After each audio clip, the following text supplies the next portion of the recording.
Assalamualaikum warahmatullahi wabarakatuh. Baiklah, kami di sini akan menjelaskan mengenai kasus menggunakan Hadoop untuk memproses real-world data pada mata kuliah pemrosesan data terdistribusi. Perkenalkan, nama saya Dwi Amalia dengan NPM 17170510079 dengan anggota yang bernama Lailatul Salma dengan NPM 17170510078 dan Novita Dwi Lestari dengan NPM 1617051149.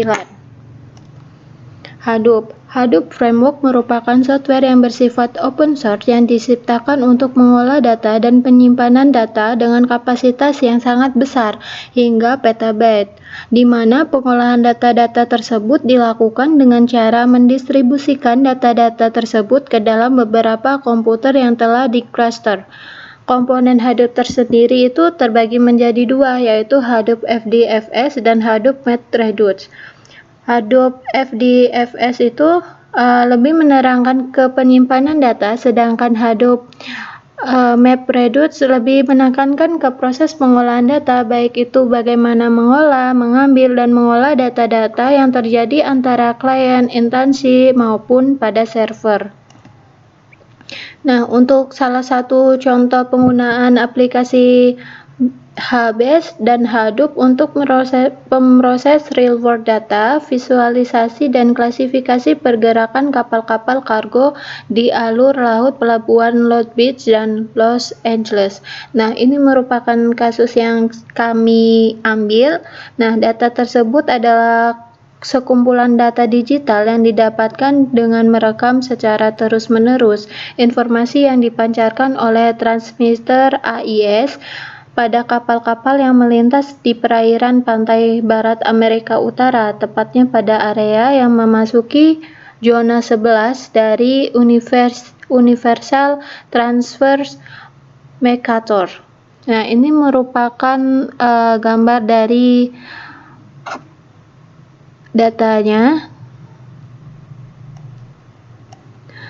Kemudian AIS itu sendiri adalah sistem yang terpasang di kapal laut yang memungkinkan kapal tersebut mengirimkan data secara periodik ke dalam kapal lainnya maupun ke instansi di darat dengan menggunakan media gelombang elektromagnet very high frequency. Kapal-kapal maupun instansi darat yang menerima pancaran data dari AIS suatu kapal tentunya akan mendapat mengetahui identitas maupun lokasi kapal tersebut.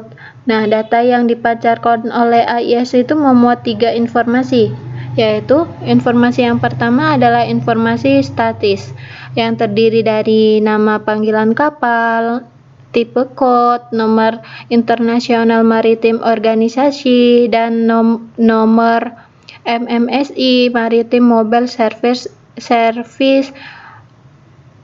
identity, dan dimensi kapal. Nah, untuk yang kedua yaitu informasi dinamis yang terdiri dari posisi kapal, speed over ground, cruise over ground, heading, current status, dan rate of turn. Nah, yang ketiga adalah informasi terkait pelayaran. Ada voyage, speculative informasi yang terdiri dari tujuan pelayaran, estimasi waktu keberangkatan, dan draft.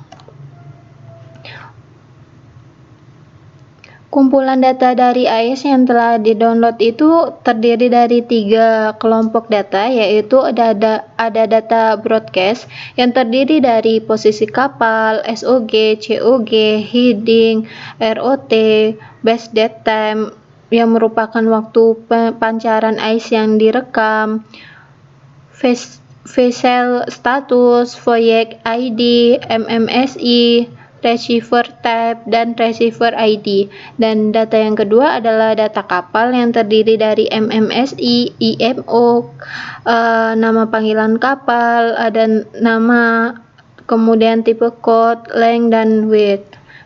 Data yang ketiga adalah data pelayaran yang terdiri dari voyage ID, destination, cargo, draft, ETA, StarTemp, NTemp, dan MMSI. Nah, kali ini data AIS yang udah di-download itu akan digunakan untuk memvisualisasikan pergerakan kapal-kapal kargo yang berlayar di perairan dan alur laut sekitaran pelabuhan Los Angeles dan Long Beach, California. Mengklasifikasikan kapal-kapal kargo tersebut berdasarkan atribut yang melekat pada setiap kapal. Nah, untuk pencapaian ini membutuhkan 6 parameter yang digunakan. Nah, ada posisi kapal pada suatu waktu tertentu, tipe kode, draft, tujuan pelayaran, dan status. Nah, yang terakhir adalah kebangsaan.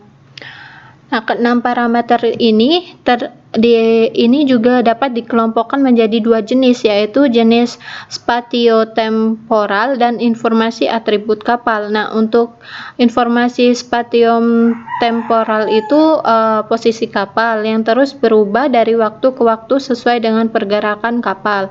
Nah, untuk atribut kapal itu ada tipe kode, draft, destination, status, dan kebangsaan. Nah, untuk informasi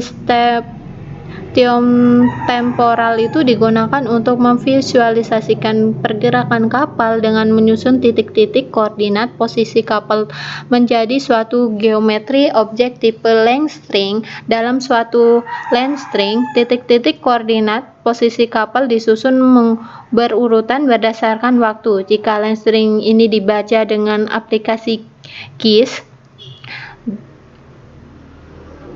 ia akan menghasilkan garis putus-putus yang menggambarkan trek kapal. Titik-titik ini akan menyusun garis putus-putus tersebut menunjukkan posisi kapal yang direkam dengan interval 1 menit. Kemudian informasi atribut kapal akan digunakan untuk mengklasifikasi trek-trek kapal yang dihasilkan dari visualisasi informasi temporal. Nah, untuk tahapannya, untuk pemrosesan datanya itu digunakan dalam rangka visualisasi dan klasifikasi pergerakan kapal dengan menggunakan HBase adalah dengan menggunakan tabel HTable untuk penyimpanan kumpulan data AIS yang telah digunakan, yang telah disiapkan. Dalam hal ini harus menentukan row key, column key, value, dan dari HTable tersebut. Nah, kita sebut saja HTable dengan nama broadcast table. Row key-nya vessel tab ID, draft, status, MMSI. Column key-nya posisi kapal yang telah di-convert menjadi QHAS.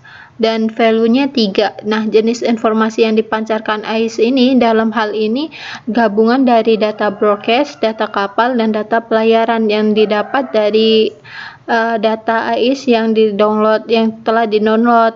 Nah, setelah itu di-upload menggunakan kumpulan data AIS yang direkam sepanjang bulan Juli 2009 saja broadcast table di server HBase. Nah, selanjutnya menggunakan data AIS yang sudah disimpan di HBase dalam tabel bernama broadcast table akan menyusun length string yang terdiri dari titik-titik koordinat posisi suatu kapal keluar atau masuk pelabuhan Los Angeles maupun pelabuhan Long Beach. Nah, titik-titik koordinat posisi kapal dalam suatu pelayaran keluar kapal ini disusun berurutan berdasarkan waktu merekam dan mencatat dengan interval 1 menit. Kemudian pada length string ini kita dapat sertakan informasi tentang atribut kapal yang bersangkutan. Length string yang dinyatakan dengan format well-known text itu digabungkan dengan data atribut kapal dengan format yang dapat dibaca oleh software GIS.